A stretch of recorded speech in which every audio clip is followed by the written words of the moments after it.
ಚಳಿಲ್ ಕೊರಿತಾ ಇದ್ದ ಹಾವಿಗೆ ಬೆಡ್ಶೀಟ್ ಹೊತ್ಸ್ ಬಂದ್ರಿ ಅಂದ್ರೆ ನಿಮ್ಮ ಧೈರ್ಯ ಸ್ಥೈರ್ಯನ ನಾನು ಮೆಚ್ಚಿದೆ.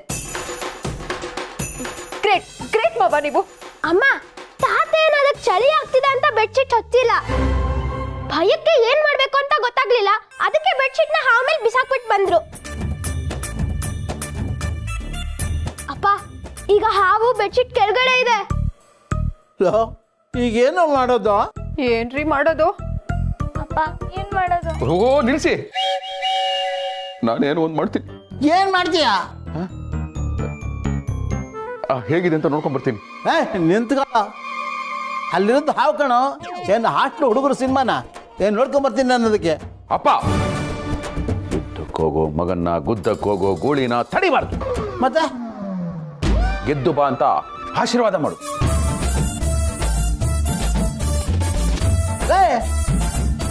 ಆ ಕಡೆ ಎಲ್ಲ ಹೋಗ್ತೀವ ದಡ್ಡ? ಹಾವಿರೋದು ಈ ಕಡೆ. ಗೊತ್ತು, ಹಾವನ್ನ ಮೀಟ್ ಮಾಡೋದಕ್ಕೂ ಮುಂಚೆ ನನಗೆ ಕೆಲವು ಗೆಟಪ್ ರೀ. ಆದ್ರೂ ನೋ, ಯಾರು ನನ್ನನ್ನು ತಡಿಬೇಡಿ. ಈ ಯುದ್ಧದಲ್ಲಿ ನಾನು ಗೆದ್ದೇ ಗೆಲ್ತೀನಿ.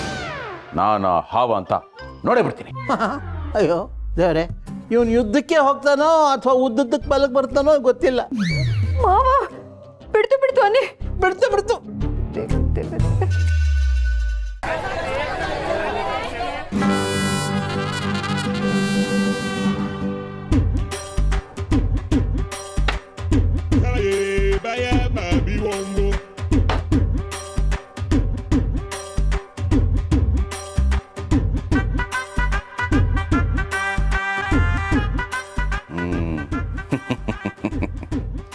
ನಾನು ಮಾಡ್ಕೊಂಡಿರೋ ಈ ಸೆಟಪ್ಗೆ ಒಂದು ವೇಳೆ ಸ್ಪಿಟ್ಟಿಂಗ್ ಕೋಬ್ರಾ ಬಂದರೂ ಸ್ಪಿಟ್ ಮಾಡಿದ್ರು ಅದರ ವಿಷ ನನ್ನನ್ನು ಏನು ಮಾಡೋಕ್ಕಾಗಲ್ಲ. ಅಕಸ್ಮಾತ್ ಅದೇನಾದರೂ ನನ್ನ ಕಾಲಿಗೆ ಕಚ್ಚಕ್ಕೆ ಅಂತ ಬಂದರೆ ಈಗಷ್ಟೇ ಟಾರ್ ಹಾಕೋರ ಹತ್ರ ಬಾಡಿಗೆ ತೊಗೊಂಬಂದಿರೋ ಶೂಸ್ ಇದೆ. ಸೊ ಕಾಲಿಗೆ ಕಚ್ಚಲ್ಲ. ಪಂಚೆಯಲ್ಲಿ ಸ್ವಲ್ಪ ಗ್ಯಾಪ್ ಇದೆ, ಇರಲಿ. ನಾನು ಅಲರ್ಟ್ ಆಗಿರ್ತೀನಿ. ಯಾವ ಗ್ಯಾಪಲ್ಲೂ ಹಾವು ನುಗ್ದಿರೋ ಹಾಗೆ ನೋಡ್ಕೊಳ್ತೀನಿ. ಕೈಗೇನಾದರೂ ಕಚ್ಚಕ್ಕೆ ಬಂದೆ ಹ್ಯಾಂಡ್ ಮೇಡ್ ಗ್ಲೌಸ್ ಇದೆ. So I am completely safe. ಅಪ್ಪ, ಹೇಳೋಣ, ವೆರಿ ಗುಡ್ ಜಾಬ್. ಹಾವೇ, ಈಗ ನಿನ್ನ ಹಿಡಿತೀನಿ, ಹಿಡಿದು ಹೊರಗೆ ಹಾಕ್ತೀನಿ, ನೋಡ್ತಾ ಇರು. ಪ್ರಿಯ ವೀಕ್ಷಕರೇ, ಇದೊಂದು ವಿಶೇಷ ಸೂಚನೆ.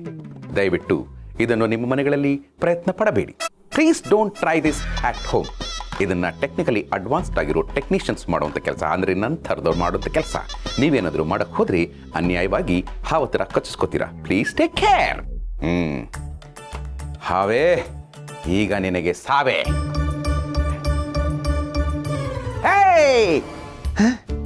ಹಾವು, ಅಯ್ಯೋ, ಹಾವೆಲ್ಲೋಯ್ತು. ಅಯ್ಯೋ, ಹೀಗೆಲ್ಲ ಹೋಗುತ್ತೋ, ಎಲ್ಲೆಲ್ಲಿ ಹೋಗಿ ಯಾರ್ಯಾರನ್ನ ಕಚ್ಚುತ್ತೋ ಗೊತ್ತಿಲ್ವೇ. ಅಯ್ಯೋ, ಏನ್ ಮಾಡ್ಲಿ. ಅಯ್ಯೋ ದೇವ್ರೆ, ಓ ಮೈ ಹಾವೆ, ವೇರ್ ಆರ್ ಯು? ಗಿರಿ, ಅಪ್ಪ, ಹಾವು ತಪ್ಪಿಸ್ಕೊಂಡ್ಬಿಟ್ಟಿದೆ. ಮೇಲ್ಗಡೆ.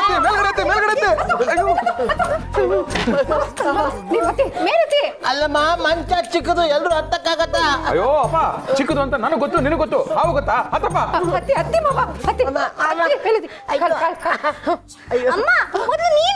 ಹೌದು ಗಿರಿ, ನೀನ್ ಕೆಳಗೆ ಇದ್ರೆ ಹಾವು ಕಚ್ಚಿ ನಿನ್ನ ಮೇಲ್ ಕಳಿಸ್ಬಿಡುತ್ತೆ. ಆಮೇಲೆ ಭೀಮ್ ಅಮಾವಾಸ್ಯೆ ದಿವಸ ಅಪ್ಪ ಅಮ್ಮನ ನೆನ್ಸ್ಕೊಂಡು ಹತ್ತಂಗೆ ಮುಂದಿನ ಅಮಾವಾಸ್ಯೆಗೆ ನಾನು ನಿನ್ನ ನೆನ್ಸ್ಕೊಂಡು ಅಳ್ಬೇಕಾಗುತ್ತೆ. ಬಿಡ್ತು ಅಂತ ನಾನು ಅಂತೀನಿ, ಆದ್ರೆ ಹಾವನ್ನುತ್ತಾ ನೋಡು ಬುಸ್ತಂತು. ನೀ ಬೇಗ ಮೇಕಾತೋ. ಕಾಪಾಡಿಪ್ಪ, ಕಾಪಾಡ್ಬಾರ್ದ? ಏನಪ್ಪ ಮಾಡೋದು? ಸ್ಕಂದನ ಮದ್ವೆ ನೋಡಕ್ ಮೊದ್ಲೇ ನಾನು ಹಾವು ಕಚ್ಚಿ ಸತ್ತೋಗ್ತೀನ? ತಾತ, ಸುಮ್ನಿರಿ, ನನಗ್ ನಾಚಿಕೆ ಆಗತ್ತೆ. ಮಾವ, ಮೊದ್ಲು ಪ್ರಣಿ ಮದ್ವೆ. ಅಕ್ಕ ಇರ್ಬೇಕಾದ್ರೆ ತಮ್ಮನ್ ಮದ್ವೆ ಹೇಗ್ ಮಾಡಕ್ಕಾಗತ್ತೆ? ಅಮ್ಮ, ನಾನು ಓದ್ಬೇಕು, ನನ್ಗೆ ಈಗಲೇ ಮದ್ವೆ ಬೇಡ. ಅಯ್ಯೋ, ಸ್ವಲ್ಪ ಸುಮ್ಮನೆ ಇರ್ತೀರಾ? ಇಲ್ಲಿ ಹಾವು ಬುಸ್ಕೊಡ್ತಾ ಇದ್ರೆ ನಿಮ್ಗೆ ಗಟ್ಟಿ ಮೇಳದ ಚಿಂತೆ. ಈ ಹಾವಿನ ಹಾವಳಿಯಿಂದ ತಪ್ಪಿಸೋಕೆ ಯಾವ ಹೀರೋನು ಬರಲ್ವಾ? ಹೆದರ್ಬೇಡಿ, ನಾನಿದ್ದೀನಿ ನೋಡಿ. ಹಾವಿರೋವರೆಗೂ ಹಾವಿನವ, ನಾನು ಬಂದ ಮೇಲೆ ನಂದೇ ಅವ.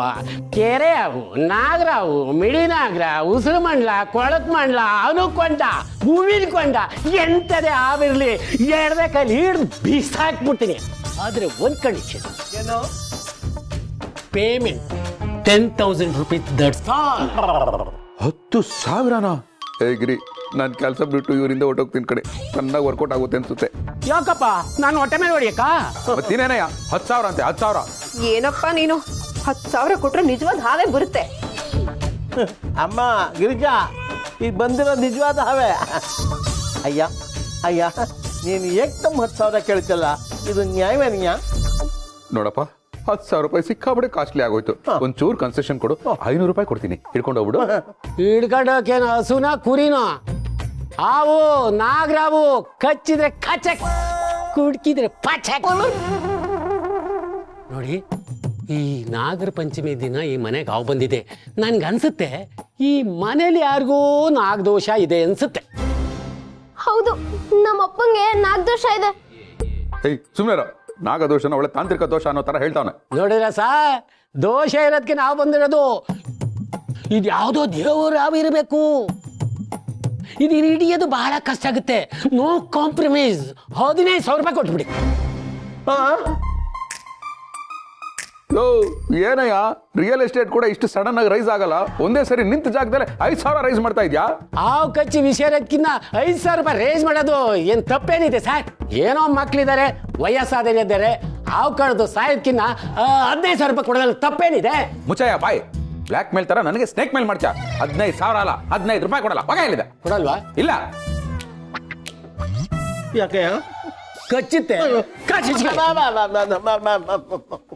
ರೀ, ನಾ ಹಾಗೆ ಕಳಿಸ್ಬಿಟ್ರಲ್ಲ, ಬೇಕಾದ್ರೆ ನಾನು ಕಿವಿ ಒಲೆ ಬಿಚ್ಕೊಟ್ಬಿಡ್ತೀನಿ. ಕರೀರಿ, ವಾಪಸ್ಸು ಹಾವು ಹಿಡ್ಕೊಂಡು ಹೋಗ್ಲಿ. ಅಯ್ಯೋ ಸುಮ್ನೆ ಇರುಗಿರಿ. ಇದು ಓಲೆಯಿಂದ ಸಾಲ್ವ್ ಆಗೋದಲ್ಲ, ಇದು ಅವನು ಬೀಸ್ತಾ ಇರೋ ಹಣದ ಬಲೆ. ನಮ್ಮ ಭಯನ ಕ್ಯಾಶ್ ಆಗಿ ಕನ್ವರ್ಟ್ ಮಾಡ್ಕೋತಾರೆ ಇಂಥವ್ರು. ಇದಕ್ಕೆ ನಾನು ಸುಧಾರ ಒಪ್ಪಲ್ಲ. ಅಯ್ಯೋ, ಈಗ ಹಾವಿನ ಕಾಟದಿಂದ ಹೇಗೆ ತಪ್ಪಿಸ್ಕೊಳ್ಳೋದು? ಏನು ಹೇಳ್ತೀನಿ. ಇದಕ್ಕೆ ಅಂತಾನೆ ಒಬ್ಬ ಕರೆಕ್ಟ್ ವ್ಯಕ್ತಿ ಇದ್ದಾರೆ.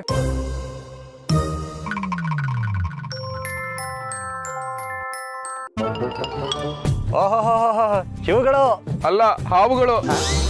ಹಾವುಗಳ ಏನ್ ಹೇಳ್ತಿದ್ದಪ್ಪನೆ? ಹೌದು ಬಾಬು, ನಾನು ಅಮ್ಮ ನಾಗಮ್ಮ, ನಾಗದೇವತೆ, ಶಿವನಾಗ, ದೇವನಾಗ ಪಿಕ್ಚರ್ಗಳನ್ನ ಭಕ್ತಿ ಶ್ರದ್ಧೆಯಿಂದ ಸ್ನಾನ ಮಾಡಿ ನೋಡಿರೋ ಜೀವ ನಂದು. ಅಲ್ಲ ಕಣಪ್ಪನೆ, ನೀ ಸ್ನಾನಗಳು ಮಾಡಿಲ್ಲ ಅಂತ ನಾನು ಯಾವಾಗ ಹೇಳಿದೆ? ಅಯ್ಯೋ ಬಾಬು, ನನ್ನ ಮ್ಯಾಟ್ರಿನ್ನು ಪೂರ್ತಿಯಾಗಿ ಕಂಪ್ಲೀಟ್ ಆಗಿಲ್ಲ. ಸ್ವಲ್ಪ ಕಿವಿ ತಕೊಂಡು ಕೇಳಿಸ್ಕೊ. ಚಿಕ್ಕ ವಯಸ್ಸಲ್ಲಿ ನಮ್ಗೊಂದು ಪಾಠ ಇತ್ತಲ್ಲ, ಮಗುವನ್ನು ಕಾಯಲು ಮುಂಗುಸಿಯನ್ನು ಬಿಟ್ಟು ನೀರು ತರಲು ಹೋದ ಗಂಗೆ ಅಂತ. ಆ ಮುಂಗುಸಿ ದಾಳಿಗೆ ಬಲಿಯಾದ ಹಾವಿಗೂ ಕೂಡ 2 ಮಿನಿಟ್ಸ್ ಮೌನಾಚರಣೆ ಮಾಡಿರೋ ಜೀವ ಕೊಡೋನು. ಅಂಥದ್ರಲ್ಲಿ ನಮ್ಮನೇಲಿ ಇಂಥ ಹಾವುಗಡ ಅಲ್ಲಲ್ಲ ಅವಘಡ ಆಗುತ್ತೆ ಅಂತ ನಾನು ಎಕ್ಸ್ಪೆಕ್ಟೇ ಮಾಡಿರ್ಲಿಲ್ಲ. ಅವುಗಡಗಳ ಏನಾಯ್ತಪ್ಪ? ಬಾಬು, ಹಬ್ಬದ ದಿನ ಮನೆಗೆ ನೆಂಟರು ಬರಬೇಕು, ಆದ್ರೆ ನಮ್ಮನೆಗೆ ಹಾವು ಬಂದ್ಬಿಟ್ಟಿದೆ. ಹಾವ? ಹ್ಞೂ ಬಾಬು. ಬಾಬು, ಒಂದು ಇನ್ಫಾರ್ಮೇಶನ್, ನಿನಗೇನಾದ್ರೂ ಹಾವು ಹಿಡಿಯಕ್ ಬರುತ್ತಾ? ಅಲ್ಲ ಕಣಪ್ಪನೆ, ನಾನು ನೋಡಿದ್ರೆ ಹಾವುಗಳು ಹಿಡಿಯಂಗೆ ಕಾಣ್ತೀನ ನಿನ್ಕ?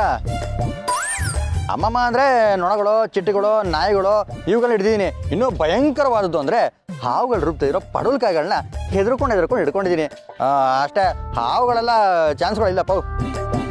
ಯಾಕಂದ್ರೆ ಹಾವುಗಳನ್ನ ನಾವು ಹಿಡಿಯಕ್ಕೆ ಹೋದಾಗ ಅವುಗಳು ಮಿಸ್ ಆಗಿ ನಮ್ಗಳನ್ನ ಹಿಡ್ಕೊಂಡ್ಬಿಟ್ರೆ ನಾವು ಬದುಕಕ್ಕೆ ನೋವೇ ಚಾನ್ಸ್ಗಳೇ ಇಲ್ಲ ಪೌ. ಹೋಗ್ಲಿ ಬಾಬು, ಅಟ್ಲೀಸ್ಟ್ ನಿನ್ನ ಫ್ರೆಂಡ್ ಸರ್ಕಲ್ ಅಲ್ಲಿ ಯಾರಾದ್ರೂ ಹಾವು ಹಿಡಿಯೋರು ಇದಾರ?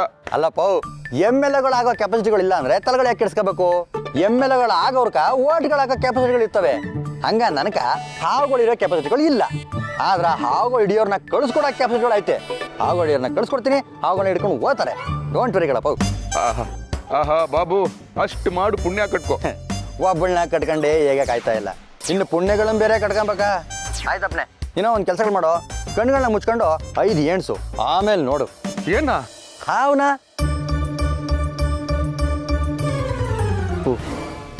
ಬಾಬು ಕಳಿಸ್ತಾನೆ ಅನ್ಸುತ್ತೆ. ಇಲ್ಲ, ಬುಡುಕು ಬೆಂಕಿ ಬಿದ್ದಾಗ ಫೈರ್ ಇಂಜಿನ್ ಬರೋವರೆಗೂ ವೆಯ್ಟ್ ಮಾಡೋಕ್ಕಾಗಲ್ಲ. ನಮ್ಮ ಮನೇಲಿರೋ ಟ್ಯಾಪ್ ವಾಟರ್ನ ಮ್ಯಾನೇಜ್ ಮಾಡಬೇಕಾಗುತ್ತೆ. ಏನು ಮಾಡಲಿ? ಹಾಂ, ರೂಮಲ್ಲಿರೋ ಹಾವಿಗೆ ವೆರೈಟಿಯಾಗಿ ನಾನೇ ಹಾವಳಿ ಕೊಡೋಕ್ಕೆ ಪ್ರಯತ್ನ ಪಡ್ತೀನಿ. ಹಾವೇ, ಐ ಆಮ್ ಕಮಿಂಗ್. ಯಾರನ್ನ ಕಳ್ಸೋದಪ್ಪ? ಹಾಂ, ಇದಕ್ಕೆ ಅವರೇ ಕರೆಕ್ಟು.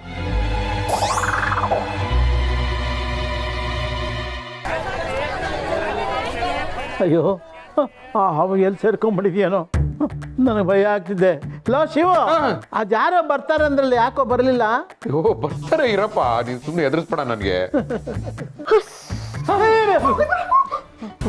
ಅಂತ ಸೌಂಡ್ ಬಂತು.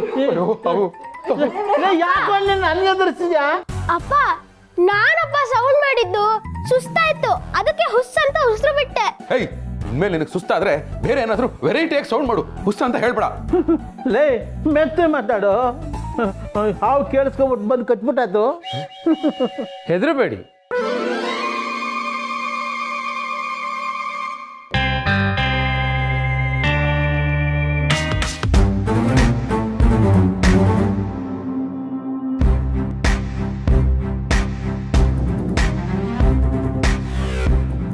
ಹಾವಿಗೆ ಕಿವಿ ಇಲ್ಲ.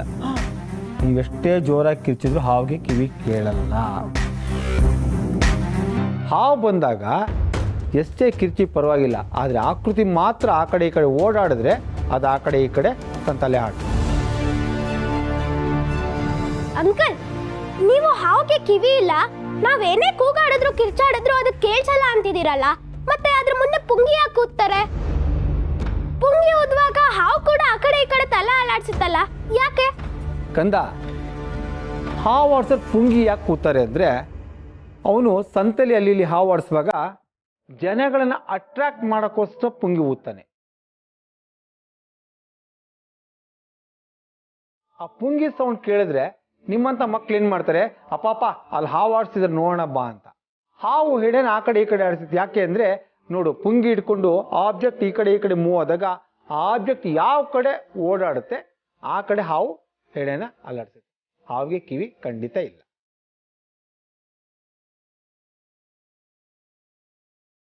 ಇನ್ನೊಂದು ವಿಷಯ ಹೇಳ್ತೀನಿ ಕೇಳಿ. ಹಾವು ಕಚ್ಚುತ್ತೆ ಅನ್ನೋದು ನಮ್ಮ ಬಯಕೆ ಕಾರಣ. ಯಾವುದೇ ಹಾವು ಅದಾಗದೆ ಕಚ್ಚೋದಿಲ್ಲ. ಹಾವುಗಳಿರೋ ಜಾಗದಲ್ಲಿ ನಾವು ಮನೆಗಳು ಕಟ್ಕೊಂಡಿದ್ದೀವಿ. ಕಾಡನ್ನ ಕಡ್ದು ನಾಡನ್ನ ಮಾಡ್ತಾ ಇದ್ದೀವಿ. ಹಾವು ಖಂಡಿತ ಅದಾಗದೆ ಕಚ್ಚೋದಿಲ್ಲ. ಅದಾಗದೆ ಕಚ್ಚೋ ಹಾಗಿದ್ದಿದ್ರೆ ನಮ್ಮ ದೇಶದ ಜನಸಂಖ್ಯೆ 135 ಕೋಟಿ ಮುಟ್ತಾ ಇರಲಿಲ್ಲ. ದೊಡ್ಡವರು ಒಂದು ಮಾತು ಹೇಳಿದ್ದಾರೆ, ತಾತನ ಕಾಲದಲ್ಲಿದ್ದ ಭೂಮ್ತಾಯಿ ಜಮೀನಾದ್ರು, ಮಗನ ಕಾಲಕ್ಕೆ ಜಮೀನು ಸೈಟ್ ಆಯಿತು. ಇವತ್ತು ಮೊಮ್ಮಕ್ಕಳ ಕಾಲಕ್ಕೆ ಪ್ರಾಪರ್ಟಿಯಾಗಿ ಸೇಲಿಗೆ ನಿಂತಿದೆ. ಇನ್ನು ಏನೇನಾಗುತ್ತೋ ಏನೋ. ಹಾವೆಲ್ಲಿದೆ ಹೇಳಿ? ಎಲ್ಲಿದೆ ಅಂತ ಗೊತ್ತಿಲ್ಲ ಸರ್, ಆದರೆ ಸೌಂಡ್ ಮಾತ್ರ ಆ ಕಡೆಯಿಂದ ಬರ್ತಿರೋ ಥರ ಕೇಳಿಸ್ತಾ ಇದೆ. ಸರಿ, ನಾವು ಹುಡುಕ್ತೀನಿ. ಇವತ್ತು ರಾತ್ರಿ ನಾನು ಹೇಗೆ ನಿದ್ದೆ ಮಾಡ್ಲಪ್ಪ? ಚಿಂತೆ ಮಾಡ್ಬಿಡಪ್ಪ, ಅವ್ರ ಎಕ್ಸ್ಪರ್ಟು.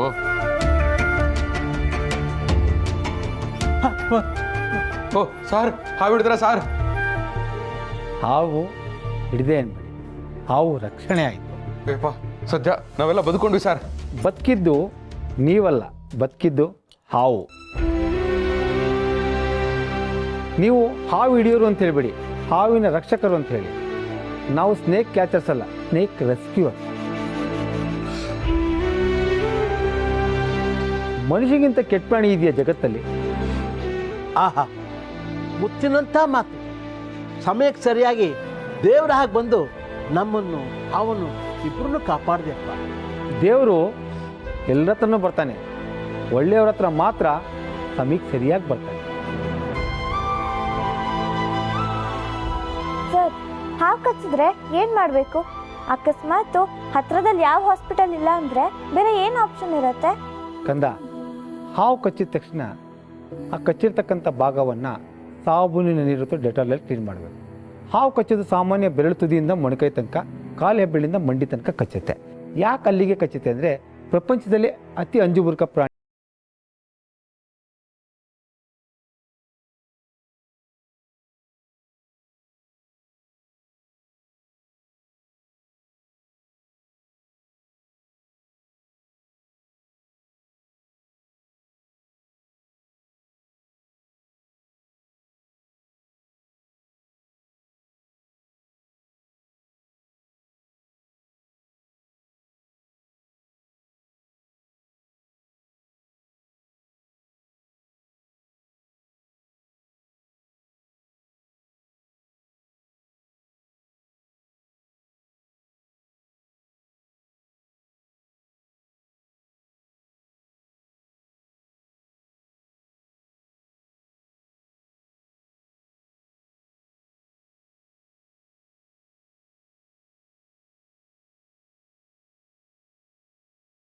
ಗ್ಯಾಂಗ್ರಿಂಗ್ ಆಗುತ್ತೆ, ಕೆಲವಾರು ಗಂಟೆ ಬಿಟ್ಟರೆ ಕಿಡ್ನಿ ಫೇಲ್ಯೂರ್ ಆಗುತ್ತೆ, ಇನ್ನೂ ಕೆಲವಾರು ಗಂಟೆ ಬಿಟ್ಟರೆ ಪಿಟ್ಯೂಟರಿ ಹೆಮ್ರಾಜ್ ಆಗುತ್ತೆ.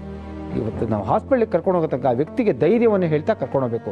ಮನುಷ್ಯನಿಗೆ ಬ್ರೈನಲ್ಲಿ ಕೆಲಸ ಮಾಡೋದು ಸೈಕಾಲಜಿ.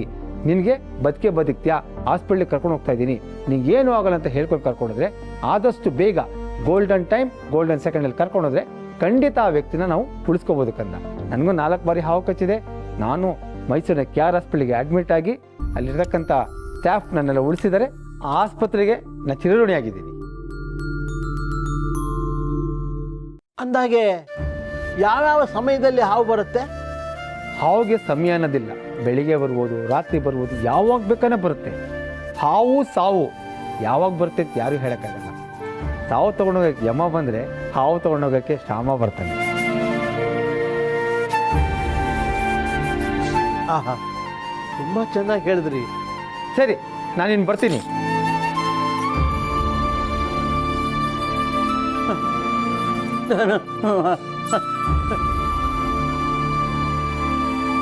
ಸದ್ಯ ಹಾವಾಯ್ತು, ನೆಮ್ಮದಿಯಾಗಿ ನಿದ್ದೆ ಮಾಡ್ಬೋದು.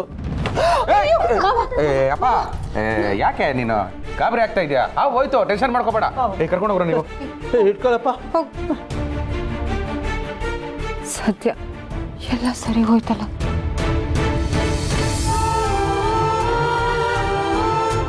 ಗೆಳೆಯ, ನಾ ಬರ್ತೀನಿ. ನಿರಾಳವಾಗಿದೆ.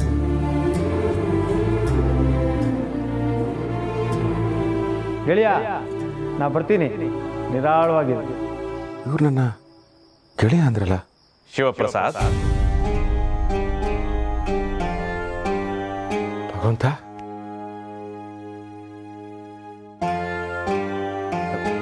ಭಗವಂತ, ಈಗ ನಮ್ಮನ್ನ ಕಾಪಾಡಿದ್ದು ನೀನೇ ತಾನೆ? ಕೊರಳಲ್ಲಿ ನಾಗಾಭರಣವನ್ನ ಸುತ್ತಕೊಂಡಿರೋನಿಗೆ ಕೇಳೋ ಪ್ರಶ್ನೆನ ಇದು ಶಿವಪ್ರಸಾದ್.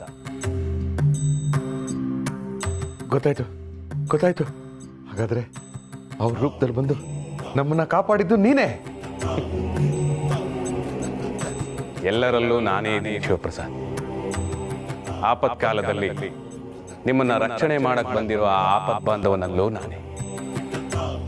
ಆಪತ್ತನ್ನ ತಂದೊಡ್ಡು ಆ ವ್ಯಕ್ತಿಯಲ್ಲೂ ನಾನು ಸರ್ವರ ಅಂತರಂಗದಲ್ಲಿರೋ ಸರ್ವಾಂತರ್ಯಾಮಿ ಶಿವಪ್ರಸಾದ್. ಇಲ್ಲಿ ಸಕಲ ಜೀವರಾಶಿಗಳಿಗೂ ಬದುಕು ಹಕ್ಕಿದೆ. ಗಡಿಗಳನ್ನಾಗಿ ಮಾಡಿ ಬೇಲಿ ಹಾಕಿದವರು ನೀವು. ಆದರೆ ಧರಣಿಗೆ ಯಾವ ಗಡಿ?